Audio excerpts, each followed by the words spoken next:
Back from vacay, ready to hang out, talk some baseball. Let's go.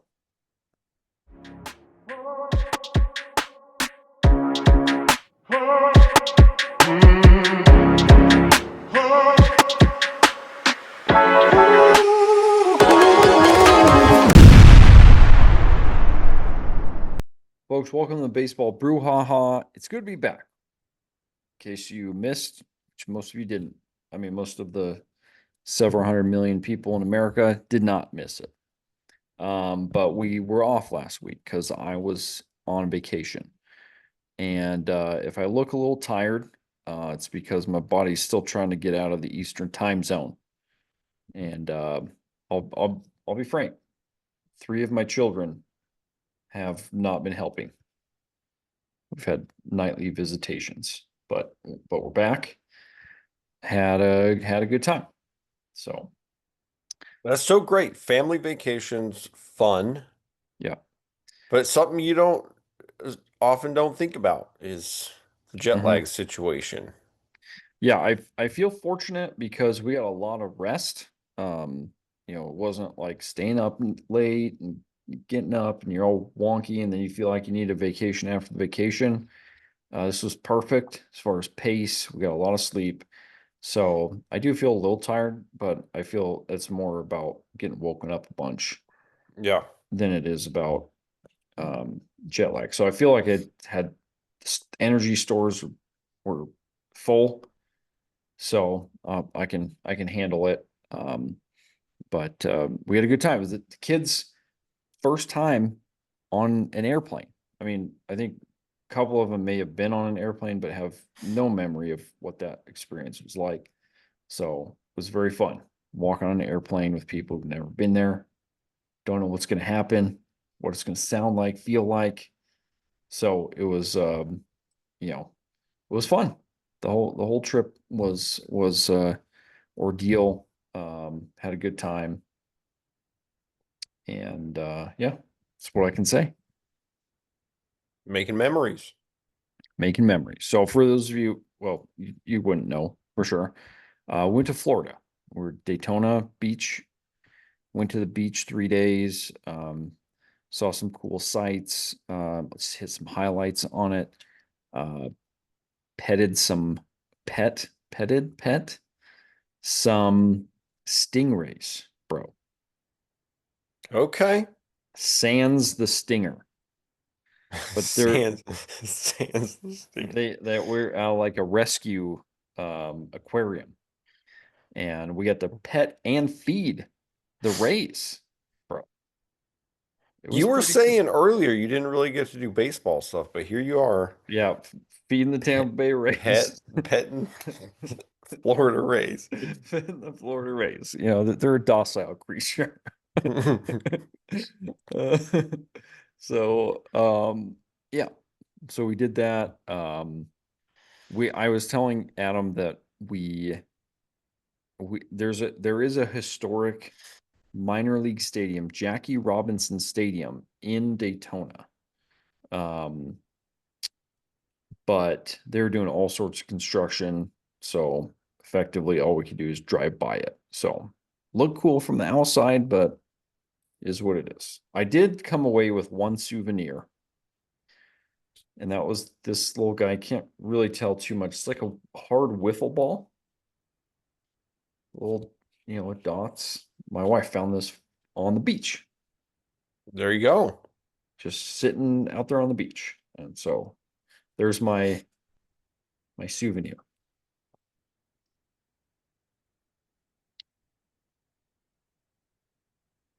So so yeah, that was the kind of the highlights of my trip. Again, hung out on the beach and went to I forgot we went to Legoland. Big hit, had a great time. Adam, I gotta ask you this question. We we did a couple roller coasters and they're pretty mild in terms of the roller coaster world that exists, Yeah. but they were perfect for me. Then they have these simulation things where you sit on like a seat thing and then the screen moves like crazy. Mm-hmm. I it was weird because like my one of my kids was like, I can't do the roller coasters. But then she had a great time on that, and I was getting nauseous. Mm-hmm. Where are you on the simulation, flying up and down thing that makes me want to puke? It depends what it is. If it's one of the really wild ones where it's supposed to be like we're taking you on a Hmm. like basically putting you in a video game or something, Hmm. I have a harder time with those. But I really do like a lot of places have sort of like the wings over whatever the place like wings over Washington, wings over Hmm. Canada, wings over California. Those I like.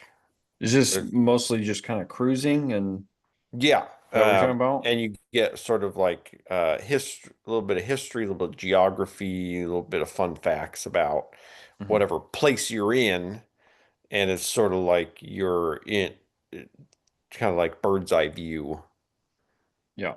over whatever place you're in. So Yeah. those are fun. Sometimes they'll have like a woo over the waterfall or something, Sure. but nothing, you're not ripping around with monsters flying and all that. Yeah. This was much more of the whipping around, and uh, I'm glad it's over.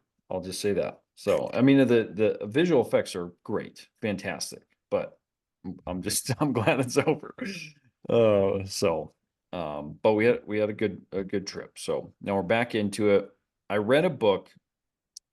Actually, I was telling Adam I read 2.5 books on my trip. I feel good. I feel good about where I'm at. Really enjoying the reading situation right now. And I read a book on Sandy Koufax, and I realized I found it for like $1 at the thrift store, and I realized Sandy Koufax is a famous player. I don't actually know that much about Sandy Koufax, so great read. Um, before I get into some things and talk a little bit about it, Adam, how much do you know about the Sandy Koufax story? Very little. Just that he was a dominant lefty. Hmm. Um, I'm pretty sure he was Jewish, Hmm. Yep. and that was an important part of his identity and how he sort of navigated the league, though I don't know the details of that. And then his career was cut short by injury, I believe arthritis in the elbow. Is that Hmm. right? Yeah. Um, and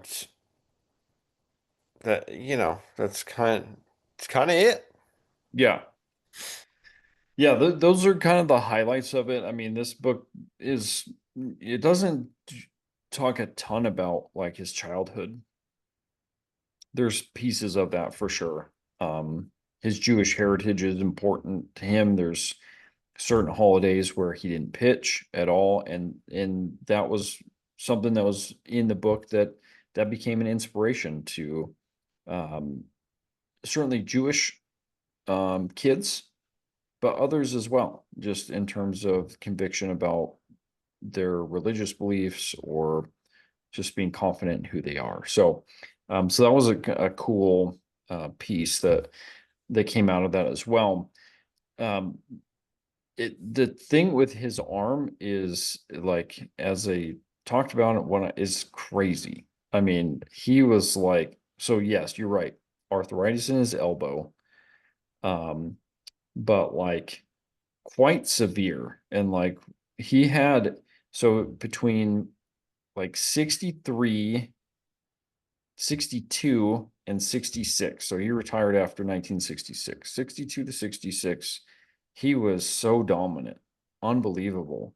But he was constantly battling stuff. Like he had one year where his fingers were like, he was close to having needing to get his fingers amputated.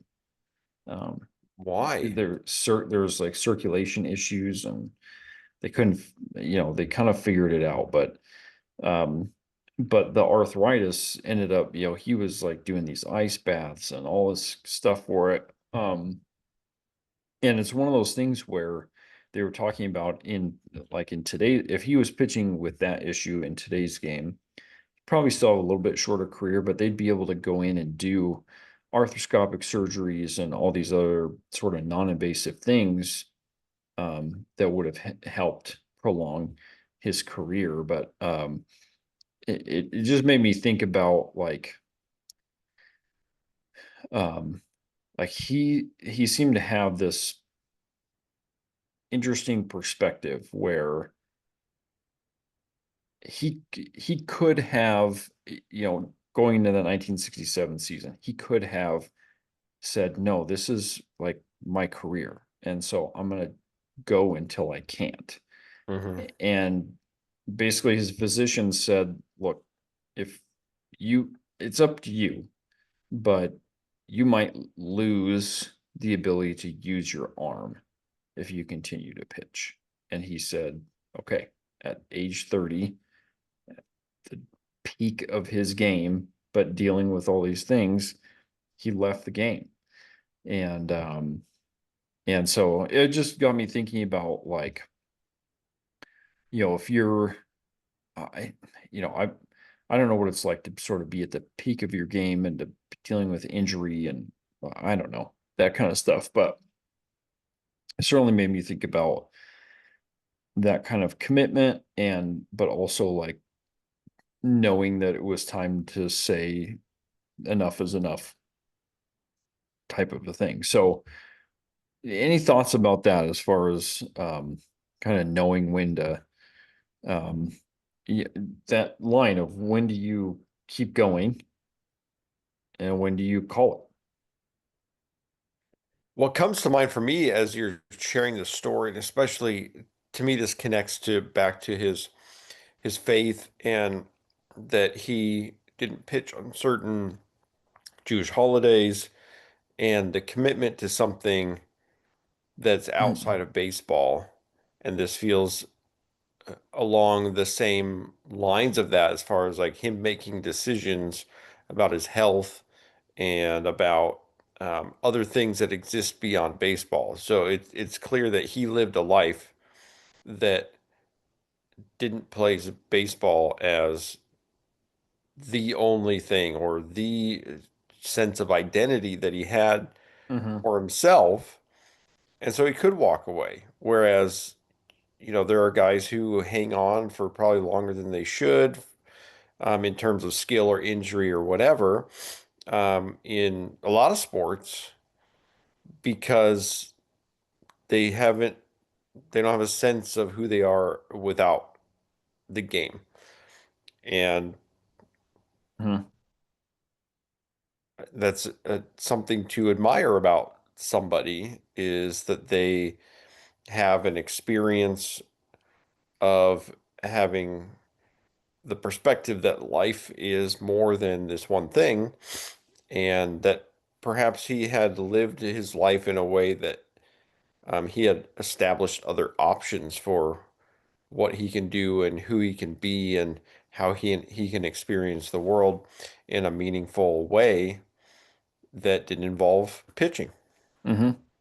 Yeah, I mean, it's like I think it's something that's relevant in terms of in I feel like in our culture, in our world today, there can be sometimes pressure from the outside, but sometimes it's other internal factors where like your job becomes your identity and your Hmm. job, it's like you're working, you know, 80, 90, 100 hours a week because you can and because you're doing the hustle and like there's that's kind of that's a whole nother like a huge topic in itself, but because there's sometimes when it's appropriate to really go after it to try to get where you're going. um but there's some people that just never turn it off, and that can be really detrimental. And um so seeing somebody that successful and like committed to his craft, yet um yet having interests and place to go, in a sense, something else to turn to, knowing that he's going to be okay without baseball. It just, I don't know, it makes me think of wanting to have, like, I want to do really well in my job, but I also want to have other interests outside of my work and my Yeah. family and coaching type of stuff and other things that are that bring sense of fulfillment in a variety of different ways. Yeah. So, well, if you got anything to add on to that conversation, drop it in below. Any Sandy Koufax memories? I know our dad would have been, 7 to 10 years old during that time. And Koufax and his Cardinals would have gone toe to toe in that realm. So love to hear any comments, memories. We'll be back at it next time. Thanks for hanging with us.